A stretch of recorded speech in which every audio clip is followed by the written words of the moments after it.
general.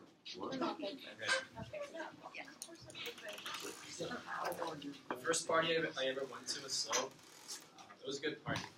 House party. We were just drinking some beers in the living room. Next thing you know, this one guy comes in and he says he wants to go hit the slopes. Truthfully, I had never heard the expression before. I thought he meant like going skiing in a few months, and I was like, hey, I'm down. But then I realized, okay, he meant they wanted to do some cocaine. And I just abstained. They went to the bathroom, came back, we had a great party. But I started thinking about it, and I'm like, I didn't know why I didn't want to do it. And part, of course, it's because I'm just not into hard drugs. And second, because I think that I understand all the supply chain, all the things that happen behind the curtain in order to get those drugs into that party. And I understand all the repercussions, all the bad side effects that happen concerning this. And I deeply think that every one of us can have a positive impact in changing all these bad repercussions. And I hope that by the end of today, you will notice them and take action. Many of these bad problems that I'm talking about, they happen back home. In my city, in Monterrey, and my country, in Mexico, and basically in all of Latin America. I remember when I was a kid, I used to be able to go outside in the streets and play just with my skateboard, play soccer. It was totally normal, like you guys would. But now, parents don't let their kids play outside because everyone lives in constant fear because of all the violence that's just going on throughout the country. Let me backtrack it a little bit and let you know how this happened to be. According to the Department of Homeland Security, in the 1980s, there was a big surge in the drugs that flowed through Mexico and into the United States. These drugs came mostly from South America and in the future also from Asia. It was a big problem. It started growing like a bubble until 2007 when former President Felipe Calderón declared the war against the narcos.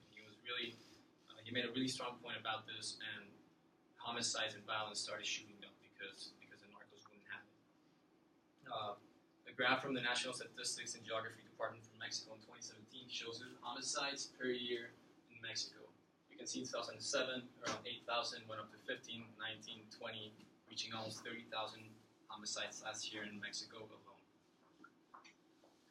Surely, not all these deaths, over 200,000 deaths in the past 10 years, not all of them are related directly to drug cartel violence, but some sources say that around 34 to 55% of these homicides actually are directly related. Whereas Molly Malloy, a professor from New Mexico State University, in a 2015 article stated, the violence engendered by the system as a whole in Mexico is so huge and affects so many people in various violent ways that you have to look at the murders as a whole. How are you going to separate them? So basically what she means is every single death that happens is in one way directly or indirectly related to all the violence and everything that happens because of the drug war.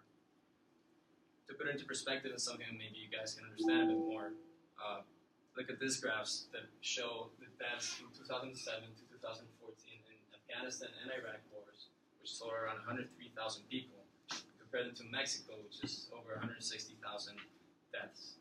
And Mexico is right here next to the border while these wars were happening overseas in another continent. This graph is from an article called The Staggering Death Toll in Mexico's Drug War from 2015. The author, whose last name is Russell. Are all these deaths due to drug cartels and the violence that happens in Mexico? Honestly, I would agree that it's a lot of Mexico's problems, but why do all of these things happen? There's a root cause, and it's because there's a demand. There's a demand for the drugs. In any economics 101 class, the first thing they'll show you is that supply and demand are directly correlated.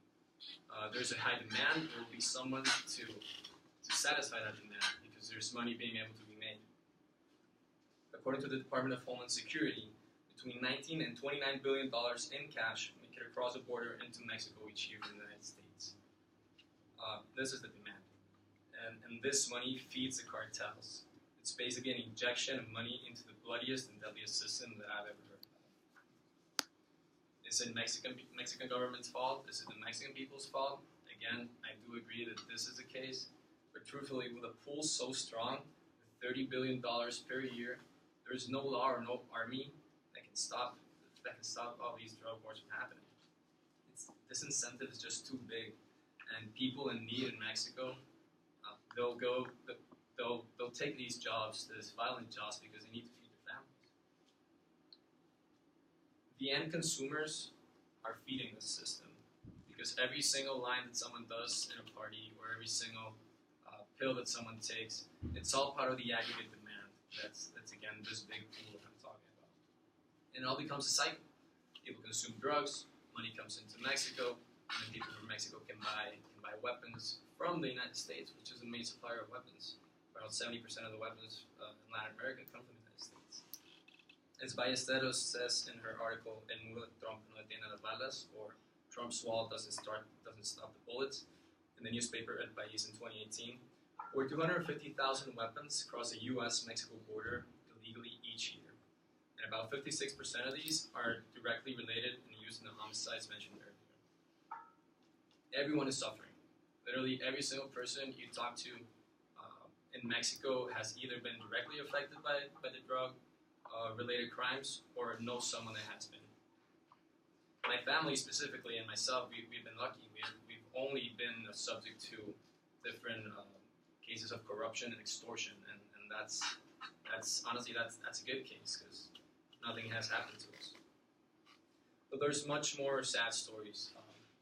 A childhood friend of mine, David, he a few weeks ago, my birthday weekend actually, he coming out of a coffee shop, he was actually shot to death, and it's weird, because when I heard about this, it wasn't the most horrific news, because not that it wasn't, but I just heard so many things, so many stories related, similar to it, that everyone just becomes desensitized to the subject, and myself included, and just hear it as another news story. And honestly, that's horrible. It's tragic.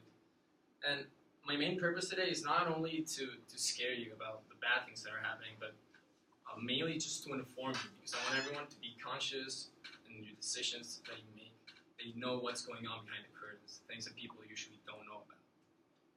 As the DA puts it in the 2018 National Drug Threat Assessment, the spillover violence from drug-related activities have murders in Mexico at epidemic proportions, as well as kidnappings, extortions, corruption, and other violent crimes. And all these things happen before the drugs reach the end consumer, which is us or our friends and parties. And we all play literally a vital role in stopping this with small actions that we can take on a daily basis.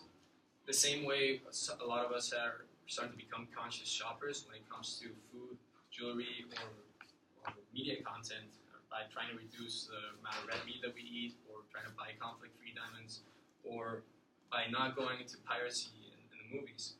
This same way of becoming conscious about the supply chains of these industries, if we become conscious of the supply chain that's behind the illegal drug industry, we can all start making a difference. So I urge you that the next time one of your friends asks you or another one of your friends to go hit the slopes or to do any other sort of illegal drug, please just remember all the statistics that I showed today. Remember that there's, in every step of the supply chain to get there, there's bloodshed. Please remember my friend David, who's no longer with us, and just make the right decision, because I know everyone already knows what the right decision